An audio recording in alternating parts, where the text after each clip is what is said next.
నమస్తే. తెలంగాణలో అసెంబ్లీ ఎన్నికలు అయిపోగానే లోక్సభ ఎన్నికల హడావిడి మొదలైపోయింది. సో అభ్యర్థులందరూ కూడా పోటీ పడుతున్నారు లోక్సభ స్థానాల గురించి. ఒకసారి మాట్లాడదాం. బీజేపీలో ఎట్లా ముందుకు పోతుంది బీజేపీ లోక్సభ ఎన్నికల్లో ఒకసారి డిస్కస్ చేద్దాం. మనం మాజీ ఎంపీ బూరా నర్సయ్య గౌడ్ ఉన్నారు మనతో పాటు. సార్ ముందుగా నమస్తే. నమస్తే, happy new year. Thank you sir. Same wish the same. So ఎట్లా ఉంది సార్, ఎట్లా ప్రిపేర్ అవుతున్నారు లోక్సభ ఎన్నికలకి? నిజంగా చెప్పాలంటే ప్రజలు మెంటల్ ఫిక్స్ అయినారు. ప్రజలు అసెంబ్లీ అప్పుడు కూడా చాలా సందర్భాలు చెప్పారు, అసెంబ్లీకి వదిలిపెట్టాను సార్, మేము పార్లమెంట్కి అయితే బీజేపీకి ఇస్తామనేది ఒక చాలా వరకు ఓటర్లు స్పష్టతగా ఉన్నారు, క్లారిటీతో ఉన్నారు.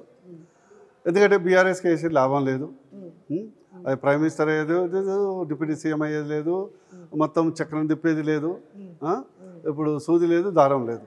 సో అది వేస్ట్. ఇక కాంగ్రెస్ వేసినా కూడా వేస్ట్.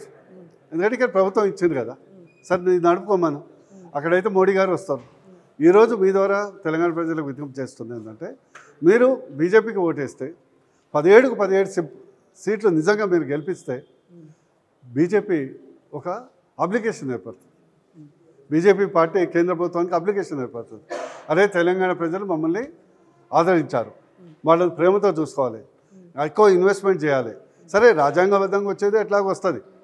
ఒక RRRకు 23,000 కోట్లు కావాలంటే కేంద్రం ఇవ్వాలి కదా. ఇక్కడ జాతీయ రహదారులు కేంద్రం ఇవ్వాలి కదా. ఇక్కడ ధాన్యం కొనాలంటే కేంద్రం ఇవ్వాలి కదా. ఎరువులు ఇవ్వాలంటే కేంద్రం ఇవ్వాలి కదా. ఈ యొక్క డిస్కామ్లు, జెన్కోలు వాటి అప్పులకు డబ్బులు ఇచ్చేది కేంద్రమే కదా. ఈరోజు వివిధ ఇండస్ట్రీస్ రావాలంటే కేంద్రం ఇవ్వాలి కదా. ఫార్మా కంపెనీస్ రావాలంటే కేంద్రం ఇవ్వాలి కదా. డిఫెన్స్ క్లస్టర్ తేవాలంటే కేంద్రం ఇవ్వాలి కదా. వీటన్నిటికీ రావాలంటే ఏ రాజకీయ పార్టీ అయినా ఎప్పుడైతే ప్రజలు ఆదరిస్తారో, ప్రజలు చాలా వరకు ఫిక్స్ అయి ఉన్నారు, క్లారిటీతో ఉన్నారు. లోకసభ ఎన్నికల్లో మాత్రం మోడీ గారిని గెలిపించుకోవాలి, బీజేపీకి ఓటేయాలి, కమలం గుర్తుకు ఓటేయాలి. ఎట్లాగో నేను విజ్ఞప్తి చేసేది ఏంటంటే, మోడీ గారికి 330 నుంచి 400 సీట్లు వస్తాయని అన్ని సర్వేలు చెప్తున్నాయి. 272 వస్తుంది, గవర్నమెంట్ ఫామ్ అవుతుంది. మనం 2 సీట్లు తక్కువ కాకుండా ఇక్కడ గవర్నమెంట్ ఫామ్ అవుతుంది. కానీ ఇక్కడి నుంచి అధికంగా బీజేపీ తెలంగాణ నుంచి ఎంపీ సీట్లు వస్తే ఒక మోరల్ అప్లికేషన్ పడుతుంది పార్టీకి. మేము ఉంటాం సార్, మా ప్రజలు బీజేపీకి లోక్సభకి ఇచ్చారు, మాకు ఇది ఇవ్వండి, మాకు అది ఇవ్వండి, మాకు జాతీయ రహదారులు ఇవ్వండి, మాకు జాతీయ హోదా ఇవ్వండి, ఒక తొందర పర్మిషన్ ఇవ్వండి. ఎందుకంటే అంతిమంగా ఎలక్షన్ తర్వాత మా ప్రాంతమే ముఖ్యం కదా. పాలిటిక్స్ మళ్ళీ 5 years తర్వాత మాకు కొట్లాడతాం, అప్పుడు మేము మా పర్ఫార్మెన్స్ మీద కొట్లాడతాం. ఇప్పుడున్న పరిస్థితుల్లో తెలంగాణలో కాంగ్రెస్ అధికారంలోకి వచ్చింది, బీజేపీకి ఎట్లా డైవర్ట్ చేసుకుంటారు? ఓటు శాతం కూడా కాంగ్రెస్కి పెద్ద ఎత్తున పెరిగింది. సో అధికారంలో ఉన్నారు, ఎక్కడైనా కూడా అధికార పార్టీకే కొంత మద్దతు ఉండే అవకాశం ఉంది లోక్సభ ఎన్నికల్లో. మరి దాన్ని ఎట్లా మీరు ఏం చేస్తారు? ఎట్లా? Totally wrong. మీరు ఢిల్లీ చెప్తా, మీకు తెలుసు కదా, ఢిల్లీ ఫుల్ మెజారిటీతో ఆపు అసెంబ్లీలో గెలిచింది వితిన్ 3 months. లాస్ట్ టైం మీకు గుర్తుందా? అవును. వితిన్ 3 months మళ్ళీ 7కు 7 బీజేపీ గెలిచింది లోక్సభలో, గుర్తుందా? రాజస్థాన్, మధ్యప్రదేశ్, ఛత్తీస్గఢ్ లాస్ట్ టైం 3కు 3 అసెంబ్లీలు కాంగ్రెస్ గెలిచింది. 2019 బిఫోర్ 18లో, బట్ 2019 వితిన్ 4 months మొత్తం. రాజస్థాన్లో అయితే నాకు తెలిసి 25కు 24 ఏమో వచ్చినాయి. ఇప్పుడు అసెంబ్లీ ఎన్నికల్లో ఇంత అంటే 1 నుంచి 8 సీట్లకు వచ్చిన బాగానే ఉంది ఇది, కానీ అసెంబ్లీ దాంట్లో బాగా చేసిరు కదా, ఓడగొట్టారు మిమ్మల్ని. మీ అభ్యర్థులు మెయిన్ కీలకంగా ఉన్న నాయకులు మొత్తం కూడా ఓడిపోయారు. ఆ ప్రభావం ఏముంటుందా? ప్రజలు మైండ్లో ఫిక్స్ చేసుకున్నారు. వాళ్ళకి ఏంటంటే భయం, కేసీఆర్ పోవాలి, కాంగ్రెస్ రావాలని వేయలే, కేసీఆర్ పోవాలని వేశారు. పార్లమెంటుకు బీజేపీకి వేద్దాంలే అనే భయంతోనే కాంగ్రెస్ కేసీఆర్ కానీ, కేసీఆర్ కాంగ్రెస్ మీద ప్రేమతో కాదు. అండ్ నీకు ఇంకోటి చెప్తున్నా, పాలిటిక్స్ ఈజ్ నాట్ మ్యాథమెటిక్స్, తెలుసు కదా. సో అసెంబ్లీ లెఫ్ట్ బ్రెయిన్కు 2 ఉంటాయి, left half of the hemisphere, right hemisphere. ప్రజలు క్లారిటీతో ఉన్నారు, అసెంబ్లీ వేసినాం, ఇక నెక్స్ట్ ఓన్లీ గుద్దుడు ఫర్ బీజేపీ. 17కు 17 గెలుస్తున్నారంట. 17కు 17 వెయ్యాలని నేను విజ్ఞప్తి చేస్తున్నా. అమిత్ షా గారు వచ్చినప్పుడు ఏం చెప్పిండు మీకు? అమిత్ షా గారు 17 టార్గెట్ ఇచ్చాను, కానీ నేను చాలా స్వార్థపరున్నా. నేను నా ఒక పార్టీ గెలుపు కొరకే కాదు, నా పార్టీ బీజేపీ గెలుపు ద్వారా రేపు మాకు మోరల్ అథారిటీ ఉంటుంది ఢిల్లీలో. ఎస్ మేము గెలిచినాం సార్, మాకు ఇది కావాలి, ఒక 500 ఎకరాల డిఫెన్స్ క్లస్టర్ కావాలి, త్రిబుల్ కావాలి, ఓ జాతీయ హోదాలు కావాలి, ఇండియన్ ఇన్స్టిట్యూట్ ఆఫ్ మేనేజ్మెంట్ ఇంతవరకు లేదు మన దగ్గర కావాలి, నేషనల్ ఇన్స్టిట్యూట్ ఆఫ్ డిజైన్ కావాలి, మిగతా మెడికల్ కాలేజీ ఇన్ఫ్రాస్ట్రక్చర్ లేదు, దానికి స్పెషల్ ఫండ్ కావాలి. ఇట్లా నా బుర్రలో చాలా ఉన్నాయి. ఇప్పుడు కేసీఆర్ మీరు కలిసి పోటీ చేసే అవకాశం ఉందా లోక్సభ ఎన్నికల్లో? బీఆర్ఎస్ బీజేపీ బీఆర్ఎస్ మాతో బీజేపీలో విలీనం అయితే చెప్పలేము. అంటే అవకాశాలు ఉన్నాయా? ఏ అవకాశాలు? No question of any tie up with any other party.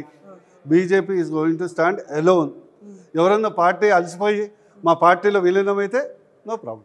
ఇండైరెక్ట్గా మీరు కలుస్తుంది. No question of any tie up with any party.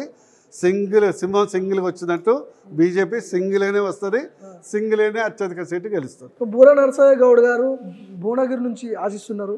గతంలో కూడా మీరు నాతో మాట్లాడినప్పుడు, నేను మీతో మాట్లాడినప్పుడు చెప్పారు. సో అక్కడ ఆ పార్లమెంట్ స్థానానికి చాలా పెద్ద ఎత్తున ఆశావాళ్ళు ఉన్నారు. మరి దాన్ని ఎట్లా? అన్ని పార్లమెంట్ స్థానానికి ఉన్నారు లేరా? మీ దగ్గరకు వచ్చేసరికి ఇంకెక్కువ లేదు. ఎందుకంటే ఇప్పుడు నేను తిరిగి అది కొంచెం పాజిటివ్ రెస్పాన్స్ తెచ్చినా కదా, తప్పేమున్నది? సినిమా మంచిగా ఉంటేనే కదా. సలార్ సినిమాకి టికెట్లు దొరకవు, యానిమల్ సినిమాకి టికెట్లు దొరకవు, వేరే ఫ్లాప్ సినిమాలకు టికెట్ దొరుకుతాయా? దొరుకుతాయి కదా, ఈజీగా దొరుకుతాయి. ఫ్రీగా ఇచ్చిన టికెట్లు వద్దొద్దు అది సినిమా చూడని అంటారు. అందువరకు బూర్నర్సయ్య గారు చేసిన శ్రమ ఉంది.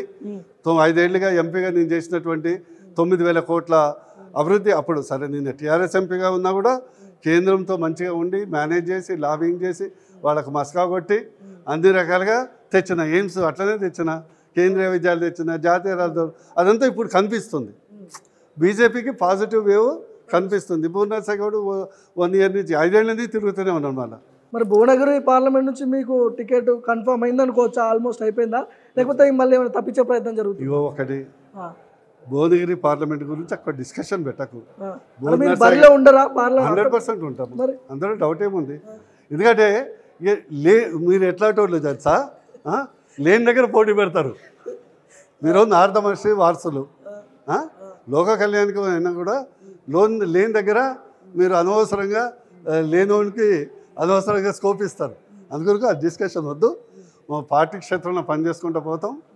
అంతిమంగా శంఖలో పోస్తూనే తీరుతాం కదా. పార్టీ హైకమాండ్ ప్రకటించినప్పుడే అది official. But we're ready, we're winning more than expected. ఎన్ని సీట్లు ఎక్స్పెక్ట్ చేయొచ్చు తెలంగాణ నుంచి? వద్దు, కాంగ్రెస్ బీజేపీ మధ్య పోటీ ఉంటుందా? అసలు బీఆర్ఎస్ కి ఛాన్స్ లేదా? బీఆర్ఎస్ వదిలిపెట్టేసి ఎందుకు? మీ ఇద్దరికి పోటీ ఉంటుంది అసలు లోక్సభ ఎన్నికలు. కాంగ్రెస్ కూడా పెద్ద పోటీ ఏముండదు. వన్ సైడ్గా మీకు ప్రజలు డిసైడ్ చేసుకున్నారు. అరే అసెంబ్లీ ఇచ్చినాము కదా, పార్లమెంటు మోడీ గారికి ఇద్దాం. 60-65% people mentally decided. Let me tell you. ఇప్పుడు వీళ్ళు అధికారంలో లేరు కదా బీజేపీ వాళ్ళు రాష్ట్రంలో, ఎందుకు వేయాలి? ఆ లైన్లో పోతే ఒకవేళ పబ్లిక్. నేను చెప్పున్నా, మీరు ఒకసారి నువ్వు చెప్పరాదు, రేపు మీ కెమెరాని పట్టించి ఒక 2 రోజులు తిప్పే రాదు, తర్వాత ఫీడ్బ్యాక్ రాదు, నీకే తెలుస్తుంది. ఇవో సినిమాలో డైలాగ్ ఉంది కదా, పాండుగాడు ఒకసారి మెంటల్ ఫిక్స్ అయితే నా మాట దీనే విన్నాడని, మహేష్ బాబుది. అట్లనే ఓటర్లు కూడా ఫిక్స్ అయి ఉన్నారు. లోక్సభలో చూడొచ్చు ఈసారి బూర నరసయ్య గౌడ్నే కాదు, నా ఉద్దేశం 17 మంది బీజేపీ ఎంపీని చూడాలని, బూర నరసయ్య గౌడ్తో పాటు చూడాలని మీరు కోరుకుంటే మంచిది. సో మీకు అసలు బీఆర్ఎస్ పోటీ కాదంటారు మొత్తానికి? నేను ఏది పోటీ కాదని చెప్పను. పోటీ కాదని మేము ఎట్లా చెప్తాం? ప్రజలు ఆలోచించుకోవాలి. వాటికి వేయటం వల్ల తెలంగాణ రాష్ట్రానికి అనర్థం తప్పితే ఒక నయా పైసా ఉపయోగం లేదు. బీఆర్ఎస్ బీజేపీ ఒకటే అప్పటి నుంచి రుద్ది రుద్ది మమ్మల్ని మీరే కదా మమ్మల్ని పని చేశారు. లైన్ అమ్మటి కట్టింది ఎవరు? ఇవాళ ఎలక్షన్ తర్వాత ఎవరు కట్టారు? మేము కట్టినామా? ఆ సింగిల్ పార్టీ లాగా. లోక్సభ ఎన్నికల తర్వాత చూద్దాం, ఉంటారో పోతారో. ఇంకా ఎన్నికల దగ్గరలో ఉంటాయి కదా, అంటే మీ నాయకులు ఎవరైనా కావచ్చు, ఈటల రాజేందర్ కూడా కాంగ్రెస్లో పోతున్నాడు అనే వార్తలు కూడా వస్తున్నాయి. మీరు నెంబర్ 1 మాకు ప్రతిపక్షం, కొంత మాకు నచ్చని మీడియా. మీరు ఒకరిని లేపుతారు, కన్ఫ్యూజన్ క్రియేట్ చేస్తారు. అట్లనే మమ్మల్ని అసెంబ్లీలో మటాయిజ్ చేశారు. మరి దయచేసి నా రిక్వెస్ట్, తెలంగాణ ప్రజల కొరకు విజ్ఞప్తి చేస్తున్నా, మీరు అనవసరమైనటువంటి లేనిపోయిన డౌట్స్ క్రియేట్ చేయకండి. Anyway thank you sir. So ఇది మొత్తానికి బూర నరసయ్య గౌడ్తో స్పెషల్ ఇంటర్వ్యూ. లోక్సభ ఎన్నికల్లో మొత్తానికి అసెంబ్లీ ఎన్నికలు అయిపోయినాయి కానీ సో ఆ ఎఫెక్ట్ ఖచ్చితంగా ఉండే అవకాశం కనిపిస్తూ ఉంది ఇక్కడ. ఎందుకంటే వేరే ఆల్టర్నేటివ్ ఆప్షన్ బీజేపీ ఉంది కాబట్టి ఇక్కడ పెద్ద ఎత్తున సీట్లు వచ్చే అవకాశం ఉన్నాయని చెప్తున్నాం. చూద్దాం, పెద్దగా టైం లేదు, నాకు తెలిసి ఇక 2-3 నెలల్లో లోక్సభలు ఎన్నికలు రాబోతున్నాయి. సో చూద్దాం మనం. కెమెరా పర్సన్ శశికాంత్తో భార్గవ్, మైక్ టీవీ.